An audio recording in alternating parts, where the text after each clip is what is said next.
রথযাত্রার নিবেদন। কলমে অসীম কুমার পাল, কণ্ঠে আমি অঙ্কনা।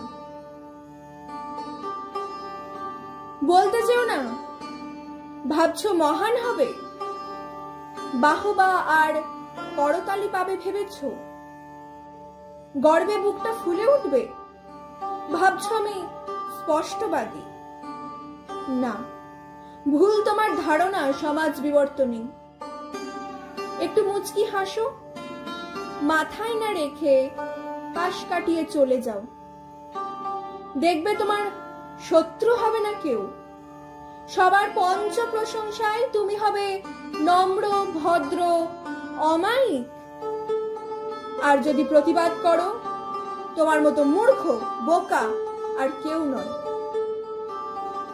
সন্ধ্যের নীলাভ আলোতে সুসজ্জিত টেবিলে বসে ইংলিশ মিউজিকের সাথে ওরা পান করে দামি ব্র্যান্ড।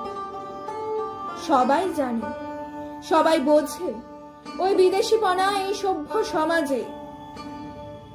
তারপর সাদা রুমালে মুখ মুছে ঝুলন্ত বারান্দায় এসে সিগারেটের ধোঁয়ায় দূষিত করে পরিবেশ। তবুও তারা শিক্ষিত, জ্ঞানী, সমাজ সেবক। তুমি বলতে যেও না ভাবছো অন্যায়ের প্রতিবাদ করবে সাদামাটা মাতৃভাষায়, পারবে দু চার কলি ইংলিশ ছাড়তে।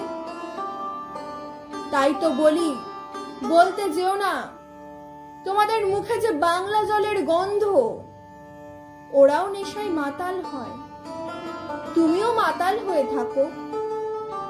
পার্থক্য তুমি প্রকাশ্যে, ওরা গোপনে। তুমি কাঁচা ভাষা প্রকাশ করো, ওরা ভদ্র ভাষায় বরাহনন্দ বলে। তাই তো বলি, বলতে যেও না, মহান না হয়ে নির্বাক থেকো। নেশার ঘোরে অকপট বাক্য না বলে ওদের মতো চুপ থাকো।